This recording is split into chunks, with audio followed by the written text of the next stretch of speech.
हरिओम। चौथे अध्याय का 21वां श्लोक। जीत लिया है अंतःकरण और शरीर जिसने, तथा त्याग दी है संपूर्ण भोगों की सामग्री जिसने। ऐसा आशा रहित पुरुष केवल शरीर संबंधी कर्मों को करता हुआ भी पाप को नहीं प्राप्त होता है। ये देखिए, भगवान कह रहे हैं अंतःकरण को जीतना है। संसार जीतने मत बैठो। जीत लिया है अंतःकरण और शरीर जिसने। अंतःकरण जीत लो, शरीर जीता बैठा हुआ है। शरीर को कुछ जीतने की आवश्यकता नहीं है। शरीर कैसे जीतोगे? शरीर को जीतने की कोई आवश्यकता नहीं है। शरीर जो है, तुम शरीर को जीत भी नहीं सकते हो। शरीर से तुम काम ले सकते हो, लेकिन शरीर से जीत नहीं सकते हो। इसलिए कि शरीर से तुम जीत के कहाँ जाओगे? शरीर बूढ़ा होगा, शरीर बीमार पड़ेगा।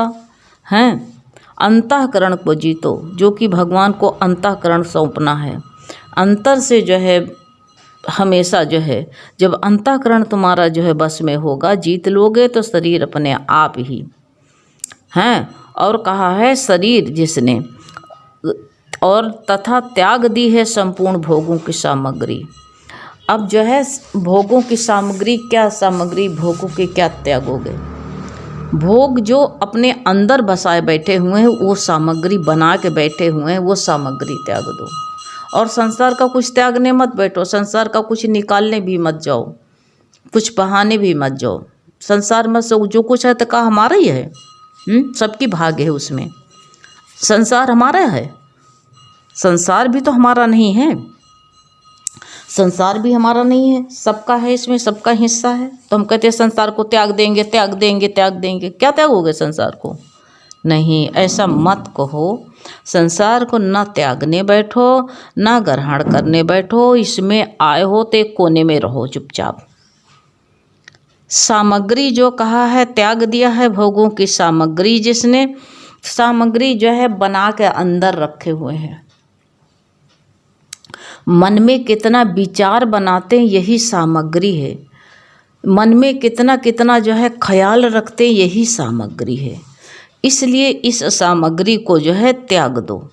त्याग भी कैसे दो? भगवान के अर्पण कर दो। भगवान के अर्पण कर देने से वो त्याग गई। अब ये न त्यागने बैठो कि हमारी है, हमने दे दिया। नहीं, कोई चीज़ को तुम जो है, जैसे तुम कहाँ कोई चीज़ को तुम जैसे अब भोजन कर रहे हो, और जितना रसोई में तुम्हारे खाना रखा हुआ है, तो जो है जितना तुमको आवश्यकता थी उतनी खा ली, और बाकी तो त्याग ही गया हो। क्या बांधे घूमते हो? सब जो है जिस घर में तुम रह रहे हो, कोई त्यागने की आवश्यकता नहीं है। घर से बाजार गए थे, बाजार से सामान लिया है, तुम बाजार त्याग गई। बाजार का सौदा तुम लिया है तो बाजार त्याग गई। वहाँ से तुम हट आए तो वो त्याग हो गया। जो घर में बैठे हो, अब जैसे बाहर निकल के जाते हो, कहीं गए तो घर का त्याग अपने आप हो गया। तुम त्याग करने न बैठो। कोई चीज़ का जो कहो कि हमने खाना त्याग दिया, अरे तुम खाना क्या त्याग दोगे? जितना तुम खाना तुमको खुद ही त्याग देगा।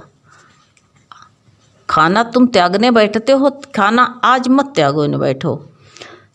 अपने आप जितनी तुमको जो है, तुमको 105 बुखार आएगा, अपने आप ही तुमको जो है खाना नहीं खाने देगा। अपने आप त्याग हो जाएगा। कोई चीज़ का तुम त्याग करने बैठो ही नहीं। पहले युवावस्था में 4 रोटी खा लेते थे तुम, 3 बार खाना खाते थे। अब जो है वृद्ध अवस्था में उतना नहीं, तुमको अपने आप ही जो है त्याग हो गया। कोई चीज़ का जो है, कोई इच्छाएं तुम्हारी जो पहले बहुत खाने पीने की होती थी, अपने आप ही उसका त्याग हो गया। आज जो कुछ तुम हजम हो रहा है, उसको त्यागने मत बैठो कि हम ये जानबूझ के त्यागने न बैठो। अपने आप त्याग हो जाएगा। कोई घर, पुत्र, परिवार का जो है, कोई का त्यागने मत बैठो। कोई कभी कोई परिवार का खुद ही इनका त्याग अपने आप ही हो जाएगा। ये तुमको खुद ही त्याग देंगे। पुत्र परिवार जब तक इनके साथ में रहो, प्रेम करो, इनका त्यागने मत बैठो। ये खुद तुमको अपने आप ही त्याग देंगे। तो ये जो भोगों की सामग्री हमने अपने मन में ख्याल बना रखे हैं, ये भोगों की सामग्री तुम जो है उठा के त्याग दो, भगवान के अर्पण कर दो, त्याग हो गया। जिसकी अमानत थी उसको दे दो, बस बड़े आराम से तुम छुटकारा पा गए, छुट्टी पा गए, त्याग हो गया। तो यही कला सीखनी है। गुरु यही कला बताता और कुछ नहीं कहता। कहता है तुम त्याग ग्रहण की जो है ये सब झंझट हटा दो, हटा करके जो है हल्के बन जाओ। कोई चीज़ का ना त्याग करो ना ग्रहण करो। ज्ञानी न त्याग करता है न ग्रहण करता है कुछ भी। न त्याग करने बैठो न ग्रहण करने बैठो, कुछ भी। जो कुछ भी प्रसाद के रूप में है भगवान की चीज़ है, हम इस्तेमाल कर रहे हैं। हम इस्तेमाल कर रहे हैं भगवान की अमानत। भगवान ने हमको इस्तेमाल करने के दिया। जैसे कोई सामान तुम दूसरे के मांग के लेके आते हो तो उसमें तुम्हारी आसक्ति नहीं होती, ना कहते हो हमारा है, ये भी नहीं कहते हो।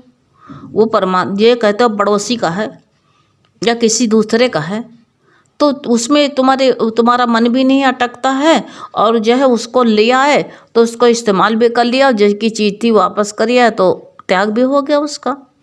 तो इसलिए जो है ये भोगों की सामग्री जो मन में ख्याल बना रखे हैं कि इतना भोग भोगेंगे, इतना बुढ़ापा हो जाएंगे तो ये चीज़ जो है यहाँ इसका सुख लेंगे, उसका सुख लेंगे, ये खाएंगे, इसका बेटा होएगा, बेटी होएगी, बुढ़ापा में हमको टेकाएंगे, हम चरपैया पर बैठे रहेंगे। ये सब भोगों की सामग्री है जो बना रखे हैं। चरपैया पर खाना मिलेगा आराम से, ये सब भोगों की सामग्री सब त्याग दो। ये ख्याल जो है ये ख्याल त्याग दो बस। ये बस सबसे सहज उपाय है कि भगवान जही बीत रखेगा वैसे रहेंगे। सबसे बढ़िया उपाय है, सरल उपाय में आ जाओ, कठिन कठिन काम ना किया करो। तो ये जो है यही तो भोगों की संपूर्ण सब भोगों की सामग्री भगवान के अर्पण कर दो। जिसने ऐसा आशा रहित, किसकी आशा करोगे? आशा रहित पुरुष केवल मनुष्य जो है शरीर संबंधी कर्म को करता हुआ भी पाप को नहीं प्राप्त होता है। इसमें देखो कितना अच्छा बता दिया है। आशा मत करो, आशा रहित हो जाओ। किसी भी चीज़ के सुख की आशा करोगे, सुख के बजाय तुमको दुख मिलेगा। कहते दुनिया की चीज़ों में तू ढूंढता है सुख रे, और सुख के बजाय तुझे मिलता है दुख रे। सुख की जगह तुमको दुख मिलता है। सुख की जगह जितना इच्छा करते हो सुख की, उतना दुख मिलता है। इसलिए सुख की तुम जी इच्छा छोड़ दो तो आशा छोड़ दो। इसकी भी आशा मत करना। लड़के बच्चों की आशा करोगे, इनकी भी आशा ना रखो। ये क्या मालूम ये तुम्हारी आशा लगाए बैठे हो। संसार तो गुरु कहते थे सब जो है मरभुक्खा बना बैठा है। परिवार वाला बच्चे कहते हैं कि माँ बाप हमको कुछ दें तो सुख मिले, ये आशा लगाए बैठे हुए हैं। और माँ बाप आशा लगाए बैठे हुए हैं कि बच्चे से हमको हमारा बच्चा कमाएगा, सुकून की रोटी खाएंगे, ये आशा लगाए बैठे, बुढ़ापा की लाठी बनेगा। ये आशा जो है क्या मालूम हम कोई जो है हम ही को जो है हमारी आशा लगाए बैठा हुआ तो है।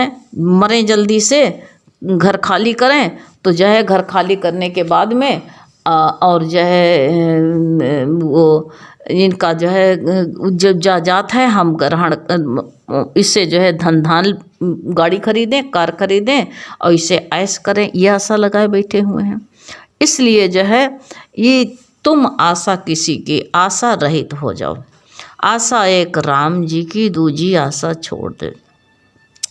जब आशा रहित हो जाओगे तो केवल शरीर संबंधी कर्मों को करता हुआ, शरीर संबंधी कर्म, अनाज अगर खेती करते हो भी शरीर संबंधी है, अगर नौकरी करते हो भी शरीर संबंधी है, अगर जो है जो भी कर्म करते हो संसार में सब जितना नौकरी है, सर्विस है, मजदूरी है, घर में रहते हो तो घर की झाड़ू करनी, बुहारनी करनी, घर का बाजार से जो है जो साग सब्जी आटा दाल लाओगे भी शरीर संबंधी है। सब शरीर से संबंध रखा हुआ।